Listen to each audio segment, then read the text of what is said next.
The Invato Green says, "You can't print me." You can't print green. And I'm like, doesn't matter. So there's definitely, everyone's stuck in the past. I would say dinosaurs and cookbooks are my inspirations. The Smiling Walking Coffee Cup. It's been happening forever, you know. Guess what? There's still horses. There's, you know, it's fine.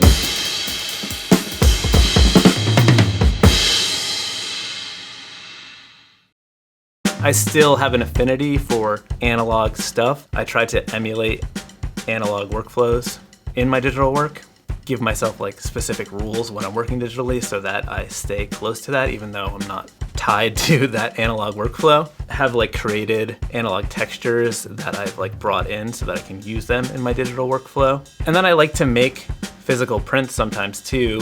I got a real love of printmaking. I really love seeing what's happening in the world of printmaking and how that finds its way into design. Risography, Rizzo, is a massive, I don't think it's a comeback, it's like a massive thing at the moment. I really love being involved and seeing what's going on in that space. So like I screen print sometimes. I like to have things Riso printed, which isn't really screen printing, but it still has that like printed analog look. I've had a good crack at it myself and it's beautiful. It's like the love child of a photocopier in a screen printing studio. And it provides some beautiful like tactile results. And I think for graphic designers or designers, seeing your stuff in the wild or in the flesh brings so much joy to be like, okay, I've worked on this thing, whether it's digitally or, you know, with craft. But then when it actually comes out, it's awesome. And Rizzo just makes that quicker. Like screen printing is beautiful, but like Rizzo's quicker. Yeah, I like physical things. I like traditional media, but I like doing my actual drawing digitally and putting things together digitally. There's lots of really interesting work of that blend of craft and digital, which is kind of like my interest space. Motion is a tool, but the reason we're so obsessed with it is it's the best tool I know to tell great stories. So I've never designed a logo that made a client cry, but I've designed loads of films that make people stand up on tables. You know, you can feel so much more through motion. A lot more motion-based stuff where they want things to be moving, even if it's not necessarily for like a full-on animation. I feel like that's a big area for me in terms of client work. They would rather have something that's moving than a static image. Why would Natural History Museum come to us? And this is what I love the most. So we look at your work and we see it's bold, we see it's vibrant, it's inviting, it's digital first and it's motion first. And Natural History Museum wanted a moving brand. Never done a museum in our life. Couldn't even get through the first stage, the creds, because we didn't have any. So we collaborated with Pentagram and Marina. And she's the queen of arts and culture. So we had the perfect combo of this kind of like big, bold, you know, motion first agency, and then the kind of pedigree and the kind of deep know-how of Pentagram. And I think that's why that project was such a hit. This video is brought to you by Invato. Unlimited creative assets and the broadest range of categories all in one place. Follow the link in the description and start creating now.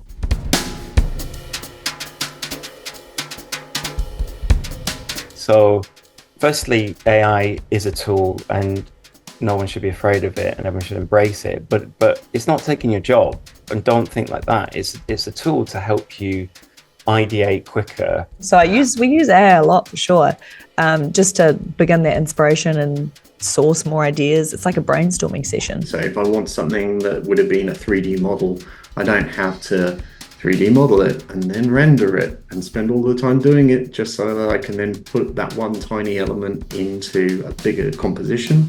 I have typed in funny prompts to see if it comes up with anything that would like make me laugh, but I feel like it's I don't know. I don't get good results out of it. So if I wanted to make a letter K and I wanted to make it hairy, like to draw it in a 3D modeling program and then get hair on it that looked really good, like that would be hours and hours, if not days of work. And now it's like 10 minutes in AI. So that's really impressive. Okay, what would this look like in Crispy Essex style? And it'll like give me a good description of like what it would look like, and then it'll show me the image, and it'll just be trash.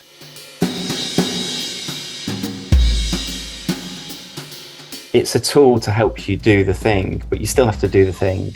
It's like the kind of thing where like family members who don't really know much will like send me something, be like, hey, did you make this? And I'll be like, oh my God, no, I didn't make that. Because they just like associate anything that's like a little bit loose or has something that looks like hand-drawn type as just that's me. That's what all my work is. And it's usually very offensive. We've been using AI for a very long time without even realizing it. You think about Photoshop and even tools like the Content Aware tool, that's AI. It just didn't have a label on it. So I think, people are too terrified of this big change. I don't know. It doesn't concern me. I'm always putting humor, and not even just humor, but something in the work that I'm talking about. And that nuance is something that AI can't really do at this point.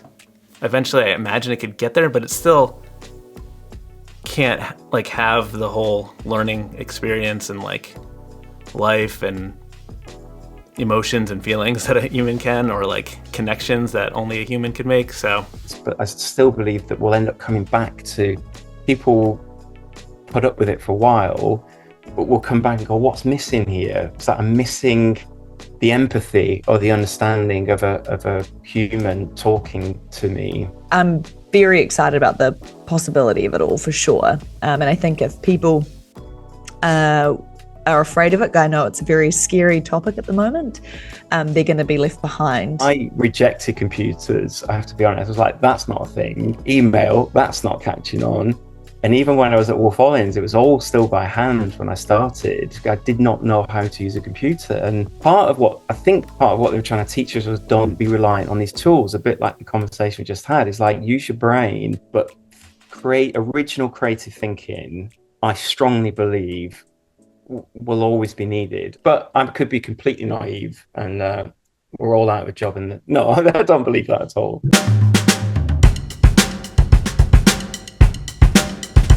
I think the big players are having a moment at the moment.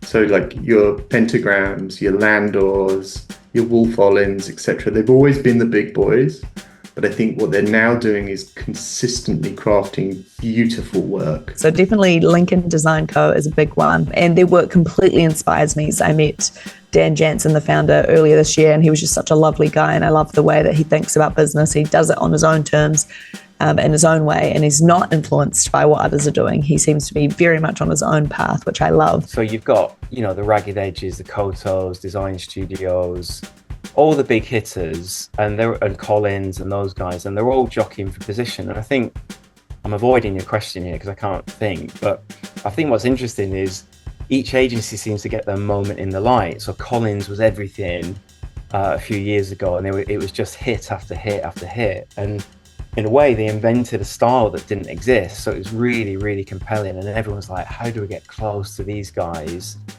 Everything they did, everything Brian writes is beautiful.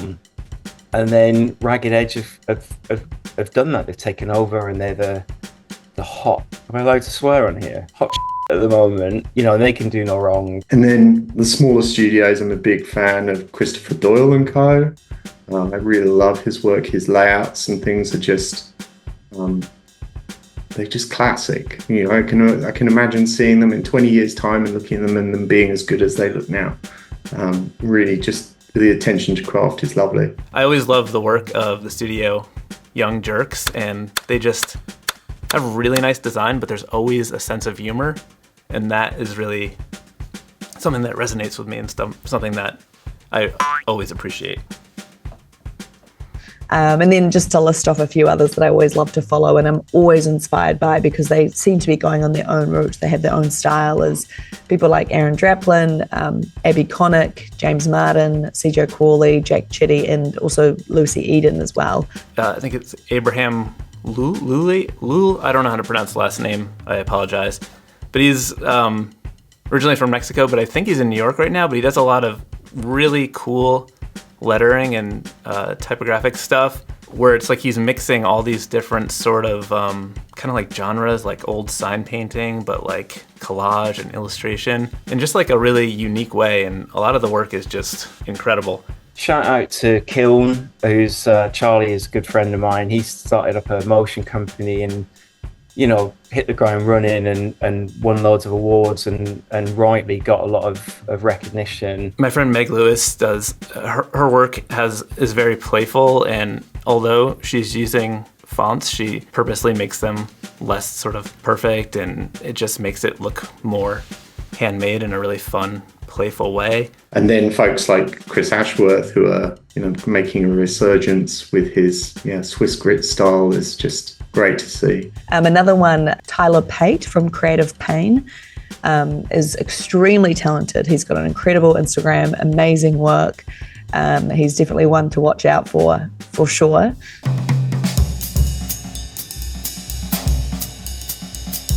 I think generally with anything, it's like action and response. You know, we had disco, it's fun and poppy and like very light-hearted, and the response to that was punk, where everything was like messy and rough. And you know, we get these kind of responses that are almost like polar responses, where people are like, I'm tired of that, I want the opposite. And I think we find the same thing in design.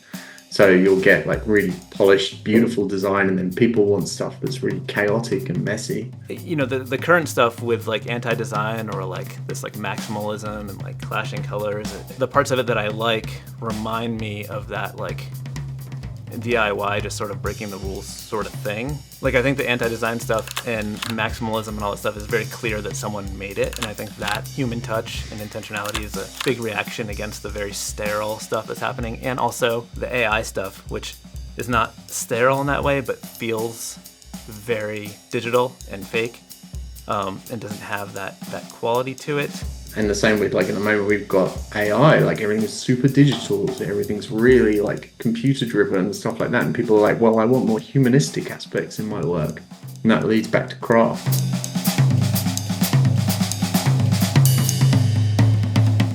What can I say? We just got back from Mexico with a suitcase full of very colourful skulls and masks and objects and stuff. So deeply obsessed with colour. I mean, my guys hate me because I'm like, I call it like eye bleeding. I want it so bright.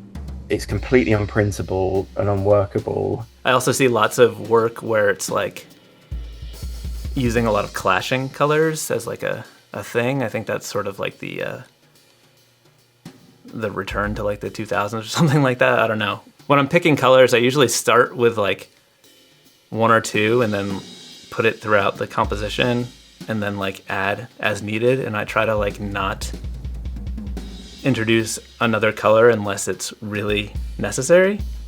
And who knows what necessary means. I guess it means if I feel like it's needed. I believe in color so strongly that when it comes to logo designs, I never provide them in color to the client until they've signed off on the design. I really believe that black and white is the only way that people should visually see and view logos. Even if I know in my head what colour I think it should be, when they're assessing one against another. Premier League's a good example. I mean, screaming colour, and actually the colour combinations of the Premier League were more, there was better recall on that than the logo or the typeface or anything else. So when you get those colour pairings correct, they can be incredibly valuable for a brand, just like a typeface can. I think trends are something we have to watch out for, because if we're too trendy and we're too hitting a certain market that's only for a very select period of time, we could be making ourselves very outdated quite quickly. There's definitely a line between trendy and timelessness as well. And I think trends are great, and people should be aware of them, but people should be aware of them to avoid them. Because if you want to stand out, and if you want to be you, right? Like I know who I am as a person, but if I changed who I was as a person all the time, then there's nothing for people to buy into. There's nothing for people to latch onto and be like, all right, I know I can get this from that person. And that's all I care about is what's the idea? What you've got to create something new that hasn't been done before, and that's what I live for every day. I think of it more like architecture. I want these building structures to last longer than me, so that's why I refuse to create these kind of of the moment brands that will not be of the moment in a few years' time, and they get changed. You know, I think of Richard Rogers as a big inspiration of mine. You know, his buildings will last forever, and I'd like my logos, no, maybe not forever, but you know, you're not changing the Nike logo anytime soon, and there's a reason for that. Design should be this long-lasting thing that is there as a classic. That's what you're aiming for, is always to make a classic. You want to make the Coca-Cola logo. You don't want to make the logo that's just going to disappear into nothingness or change next week.